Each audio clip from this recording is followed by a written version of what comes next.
Did you know that a simple man, without a position, without an army, and without political power, managed to change the destiny of an entire nation? We are talking about Mordecai, the man whom God used to save Israel when all seemed lost. This is the biblical story of Mordecai, Esther's mentor, Haman's challenger, and the one who proved that divine providence works even when no one notices. He was in the right place at the right time, but not by chance. He was in God's plan from the beginning. In this video, you will discover who Mordecai was in the Bible, how his courage changed the history of the Jewish people in exile, and the secret behind God's turnaround in Mordecai's story that led to the victory of the Jewish people and the celebration of Purim to this day. But be warned, there's a powerful revelation saved for the end of this video, something that will connect this ancient story directly to your life today. Don't miss it. Prepare your heart. This is the story of faith, courage, and redemption of one of the most unlikely heroes in the Bible. When you think of heroes of faith in the Bible, names like Moses, David, or Daniel probably come to mind. Powerful men, recognized leaders. But what about Mordecai? Who was Mordecai in the Bible after all? At first glance, he appears to be just another Jew living in Persian exile. No prominent position, no royal title, no army under his command. An ordinary man, working at the gates of King Ahasuerus' palace, observing the comings and goings of a court that was not his, in a land that was not his homeland. But here's the secret. God never needed a resume to choose his instruments. Mordecai was a descendant of the tribe of Benjamin. He carried within him the heritage of the people of Israel, and above all, he had something that many around him had lost: absolute faithfulness to the God of Abraham, Isaac, and Jacob. The significance of Mordecai is tied to his mission. He would be the one to stand firm when everything around him crumbled. Not because he was strong in himself, but because he knew the God who sustains the weak. And it was precisely this simplicity that made him dangerous to hell and precious to heaven. Because when God chooses someone unlikely, it is to show that glory belongs only to him. So how could someone so ordinary become the key piece in the destiny of an entire nation? The answer lies in the place where it all began, in the shadows of exile. To understand Mordecai's story, you need to feel the weight of the ground he walked on. Imagine living in a foreign land, surrounded by a culture that does not honor your God, where your identity is a threat and your faith a silent crime. The Jews had been in exile for decades. Jerusalem had been destroyed. The temple reduced to ashes. God's promises seemed distant, almost forgotten, and in the midst of this collective pain, each day was a battle not to lose hope, not to forget who they were. Mordecai grew up in this environment. He saw Jews around him, assimilating into Persian culture to survive, trading their identity for security. But he chose a different path. Even without a temple, even without land, he kept the flame of faith alive. He taught, he reminded, he resisted. Now close your eyes and visualize the streets of Susa at dawn, the bustle of the Persian market, the scent of spices mingling with the sounds of foreign languages. In the midst of this crowd, Mordecai walks silently, with the serene expression of one who carries an invisible weight. He knows his people are threatened. He feels in his heart the responsibility to preserve the memory, the law, the promise. His eyes reveal weariness, but also an unwavering determination. He will not give up. And it was precisely in this hostile environment that God began to mold a hero, not in palaces, not on battlefields, but in the silent faithfulness of a man who refused to bend the knee before any other god. Because Mordecai's courage did not spring from nothing. It was forged in the fire of exile, in the pressure of being different, in the daily decision to remain faithful. And then something happened, something that would change everything. A young orphan girl entered Mordecai's life, and with her, God's plan began to unfold in a way no one could have imagined. Her name was Hadassah, but the world would know her as Esther. She was Mordecai's niece, or according to some traditions, his cousin. But blood ties were only the beginning. When Esther's parents died, it was Mordecai who took her in. He not only gave her a roof over her head, but also identity, purpose, and faith. Mordecai became more than a tutor. He was Esther's mentor. He taught her the history of the people of Israel, God's promises, and the importance of honoring the Creator above all things. He prepared her not only to survive in exile, but to live with dignity and faith amidst the chaos. And here's something fascinating. Mordecai saw beyond what the eyes could see. He knew that this girl, raised in his hands, carried something special. Not just beauty, but character, strength, a faith planted deep in her heart. Esther grew up observing Mordecai. She saw his integrity, his quiet courage, his refusal to bow down to what was wrong, and unknowingly she was being molded for one of the most important roles in biblical history. Because God doesn't just work with isolated individuals, He weaves stories, He connects lives, He prepares generations. Mordecai and Esther were more than relatives. They were part of a divine plan that was about to unfold in an unimaginable way. And it would all begin when a young Jewish woman, concealing her identity, entered the palace of the most powerful man in the Persian Empire. But that was only the beginning. King Ahasuerus was looking for a new queen. Young women from all over the empire were brought to the palace to compete for the king's attention. And among them was Esther, the girl Mordecai had raised, now a woman of unparalleled beauty and profound wisdom. But there was a crucial detail.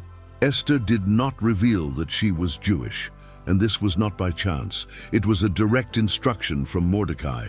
He knew that the right moment would come, but that Esther's safety depended on discretion. What Mordecai did was strategic, wise, and above all, guided by God. Esther won the favor of everyone in the palace. Her conduct was impeccable, her presence striking. And when the king saw her, something stirred within him. Among all the young women, it was Esther who received the crown. She became Queen of Persia, the most powerful woman in the empire, alongside the most powerful king in the known world. And before we continue, a quick pause. If this story is touching your heart, don't forget to subscribe to the channel and leave a like. That way you won't miss any videos, and you'll also help more people discover these incredible biblical stories. Now back to the story. While Esther lived in the palace, Mordecai remained at the gates. He did not stray. He remained vigilant, attentive, observing. And it was precisely this vigilance that would save the king's life and change the destiny of a nation. Because the book of Esther teaches us something powerful. God places the right people in strategic places. Esther was on the throne, Mordecai was at the gate, and both were exactly where God wanted them to be. But what no one knew was that soon everything Mordecai had invested in Esther would be brutally tested, and the first test of that loyalty was about to happen. Mordecai was at the palace gate when he heard something disturbing. Two of the king's officials, Bigthan and Teresh, were plotting an assassination. The target, King Ahasuerus himself. It was a silent conspiracy, planned in the shadows, and if successful, it would change the entire fate of the empire. But Mordecai did not remain silent. He immediately brought the information to Esther, who in turn alerted the king, giving credit to Mordecai for the discovery. The conspiracy was investigated, confirmed, and the traitors were executed. The king was saved, and everything was recorded in the royal chronicles, in the book of the kingdom's annals. Here's the detail. At that moment, nobody paid much attention. Mordecai received no reward. He wasn't publicly honored. There was no celebration, no recognition. The heroic act was noted and forgotten, or so it seemed. But divine providence in the book of Esther teaches us something profound. God never forgets. Every act of faithfulness, every right decision, every move made in obedience. All of this is recorded not only in human books, but in the heart of God. And in due time, he brings justice. Mordecai saved the king, he saved the throne. And unknowingly, he was planting the seed that in the darkest moment of Israel's history would germinate into a supernatural turnaround, because God wastes nothing. He uses even what seems to have been forgotten. But while Mordecai continued his simple life at the palace gates, something sinister was brewing in the shadows of the empire. A man filled with pride, thirst for power, and ancient hatred was about to rise to the top of the Persian hierarchy, and his name was Haman. Haman, son of Hammedatha the Agagite, was promoted by King Ahasuerus to the highest office in the empire. He became the second most powerful man in Persia, surpassing all princes and officials. And with this promotion came an arrogant demand. Everyone should bow down and prostrate themselves before him. But here's the problem. Haman wasn't just any official. He was a descendant of Agag, king of the Amalekites, the people who, centuries earlier, had tried to destroy Israel in the desert. The Amalekites were historical enemies of Israel, and God himself had declared perpetual war against them. So when Haman rose to power, it wasn't just a man assuming an office. It was the continuation of an ancient spiritual war. Haman demanded worship. He wanted everyone to acknowledge his greatness, to prostrate themselves as if he were a god. And most people obeyed without question. After all, to defy Haman was to defy the king, and to defy the king was to sign one's own death warrant. But there was one man who would not bow down, a man who day after day stood firm while everyone around him bowed down, and that man was Mordecai. Because for him, bowing the knee before Haman was not merely a political matter, it was a matter of faith, it was a matter of identity, it was a matter of honoring the one true God. Haman's persecution began with a look of contempt, a look of hatred. And when Haman discovered that Mordecai was Jewish, his anger transformed into something far greater than personal vengeance. He decided that destroying Mordecai wasn't enough. He wanted to destroy the entire Jewish people, and to that end, he was willing to use all his power, all his influence, and all his wickedness. The war had begun, and the battlefield was the heart of the Persian Empire. Imagine the scene. Every day at the palace gate, officials and servants bowed as they watched Haman pass by. The order was clear, the expectation absolute. But in the midst of the kneeling crowd, there was one man standing, Mordecai. The other officials questioned him. "Why don't you obey the king's order?" They tried to persuade him. They warned him of the danger, but Mordecai wouldn't budge. He firmly replied, "I am a Jew," and that statement carried a weight that went beyond words. It was an affirmation of faith, of identity, of loyalty to a God who does not share his glory with anyone. Haman noticed. And every time he passed through the gate and saw Mordecai standing there, something inside him seethed. It wasn't just disrespect, it was a public affront. It was a declaration that his power had limits, and for a man like Haman, that was unbearable. Mordecai's courage was not recklessness, it was conviction.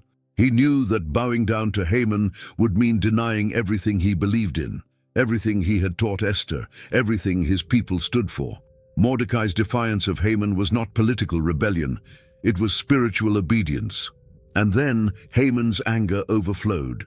He decided that killing Mordecai would not be enough. He wanted to exterminate all the Jews in the empire, to wipe God's people off the map, to erase the memory of Israel from the face of the earth. And to that end, he devised a macabre plan that, if executed, would result in the greatest genocide in history up to that point. One man's refusal had unleashed the fury of an empire, and now the survival of an entire nation depended on what would happen next. Haman went to King Ahasuerus with a poisoned proposal. He didn't mention the Jews by name directly. Instead, he spoke of a scattered people with different laws who do not obey the king's laws. And to make the proposal irresistible, he offered an absurd amount of silver from the royal treasury. The king, without investigating or questioning, gave his signet ring to Haman and said, "Do with these people whatever you think best." With this authorization, Haman drafted a decree. An official document sealed with the king's ring was sent to all the provinces of the Persian Empire, 127 provinces from Egypt to India. The decree was clear and brutal. On a specific day, the 13th day of the 12th month, all Jews were to be killed. Men, women, children. No one would be spared. And furthermore, those who killed them could plunder their possessions. It was an incentive to violence, an official permission for genocide. When the news spread, chaos gripped the Jewish people. Entire families fell into mourning. Communities covered themselves in sackcloth and ashes. Weeping and fasting echoed throughout the empire. Because there was nowhere to run, the decree had been sealed with the king's ring, and in Persian law, what was sealed could not be revoked. When Mordecai heard the decree, he tore his clothes, put on sackcloth, covered himself with ashes, and went into the middle of the city to cry out in a loud voice. It was a cry of pain, of despair, but also of faith. Because even in the face of the death sentence, Mordecai knew that there was still a God in heaven, a God who hears, a God who intervenes. And it was in this moment of absolute darkness that the story of Mordecai and Esther became definitively intertwined. Because now the queen could no longer remain silent. The time had come. Esther heard of Mordecai's lament. She sent him clothes to wear, but he refused. Then she sent a messenger, Hathach, to find out what was happening. And Mordecai gave him a copy of the extermination decree and a direct message for Esther. She needed to go to the king and intercede for the people. But Esther replied fearfully, "Anyone who enters the king's presence without being summoned will be put to death, unless the king extends the golden scepter. And it has been 30 days since the king summoned me." The law was merciless. Even as queen, Esther was not exempt. If the king did not extend the scepter, she would die. Then came Mordecai's reply, one of the most powerful passages in the entire Bible. He said, "Do not think that because you are in the palace, you are the only Jew to be there. For if you remain silent at this time, relief and deliverance for the Jews will arise from another place, but you and your father's family will perish. And who knows but that you have come to your royal position for such a time as this?" That phrase changed everything. Mordecai was saying, "Esther, you are not in the palace by chance. You are not queen by luck. God placed you here at this moment in this place for this purpose. And if you turn back, God will find another way, but you will lose the opportunity to be part of his redemptive plan." It was a calling, a challenge, a summons to courage. And Esther, the girl Mordecai had raised, responded with one of the bravest declarations in history. "Go, gather all the Jews in Susa, and fast for me 3 days and 3 nights. I and my maids will also fast. After that, I will go to the king, even though it is against the law. If I perish, I perish." Mordecai, a man used by God, had fulfilled his role. He not only raised Esther, but he also prepared her for the most important moment of her life. And now, while the people fasted and cried out to God, the heavens were preparing to intervene in a way that no one could have foreseen. That night, something extraordinary happened. King Ahasuerus couldn't sleep. He tossed and turned in bed, restless without explanation. Then he asked them to read to him the Book of Chronicles, the official record of the kingdom's events. And of all the pages that could be read, of all the events recorded, the reader fell precisely on the account of the conspiracy of the 2 officials who had planned to kill the king. And there it was written, "Mordecai denounced the plot and saved the king's life." The king asked, "What honor or reward was given to Mordecai for this?" The answer came dry and direct. Nothing was done for him. It was a glaring injustice. The man who had saved the king's life had received absolutely nothing. And at that very moment, while the king pondered this, Haman was entering the outer courtyard of the palace. His objective, to ask the king for permission to hang Mordecai on the gallows he had ordered built. But God has a perfect sense of timing. Before Haman could make his request, the king asked, "What should be done for the man whom the king wishes to honor?" Haman, in his arrogance, thought the king was speaking of him. So he suggested, "Dress him in royal robes, place him on the king's horse, put the royal crown on his head, and lead him through the city proclaiming his honor." The king loved the idea. So he said, "Go quickly and do just that to Mordecai, the Jew who is sitting at the palace gate." It was one of the greatest reversals in history. The man who planned to hang Mordecai had to dress him in royal robes, lead him through the streets of Susa, and publicly proclaim, "This is what is done for the man whom the king delights to honor." It was the miracle in the book of Esther unfolding before everyone's eyes. Divine providence was at work in the book of Esther. God didn't need armies. He didn't need wars. He simply took away a king's sleep, opened a book to the right page, and rewrote history in a single night. Because when God decides to act, nothing and no one can stop him. And what seemed like the end was only the beginning of the greatest turnaround Israel had ever seen. After 3 days of fasting, Esther presented herself before the king. He extended his scepter. She was saved. Then he asked, "What do you desire, Queen Esther? Even half the kingdom will be given to you." But Esther asked for nothing immediately. She invited the king and Haman to a banquet. At the banquet, the king insisted, "What is your request?" And finally Esther revealed, "If I have found favor in your sight, O king, and if it pleases you, let my life be given to me and the life of my people, for we have been sold to destruction, to death, and to extermination." The king was furious. Who dared to do this? And Esther pointed, "The adversary and enemy is this wicked Haman." The reaction was immediate. Haman was taken to the gallows he himself had built for Mordecai. The irony was brutal. The man who planned the destruction of Israel was destroyed by his own trap. And more, Mordecai received the king's ring, assuming the position that had previously belonged to Haman, but the death decree was still in effect. And in Persian law, what was sealed could not be annulled. So Mordecai, now in a position of authority, drafted a new decree. The Jews were authorized to defend themselves, to protect their families and their possessions. And when the day appointed for the extermination arrived, instead of being massacred, the Jews defended themselves and won. The victory of the Jewish people was so remarkable that they instituted the festival of Purim, celebrated to this day, to remember that God turns the tide when all seems lost. The book of Esther ends with Mordecai exalted, respected, and working for the good of his people. The biblical summary of Mordecai is this: a faithful man who remained steadfast and saw God transform his obedience into national liberation. The thrilling story of the people of Israel once again proved that when God is in control, the impossible becomes reality. And Mordecai, the unlikely man, went down in history as one of the heroes of faith in the Bible, not through strength, but through faithfulness. The story of Mordecai is not just an account of the past. It is a mirror for our present.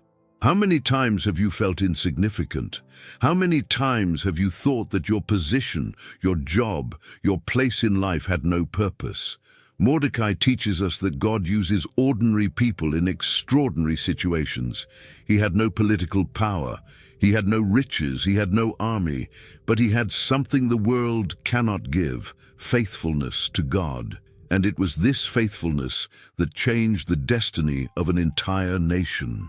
Mordecai, saving Israel, shows us that when you remain firm in your faith, when you refuse to bow down to what is wrong, when you trust that God has a plan greater than you can see, God acts. And here is the revelation I promised at the beginning. The same divine providence that acted in Mordecai's life is active in your life today. God continues to write stories. He continues to place the right people in strategic places.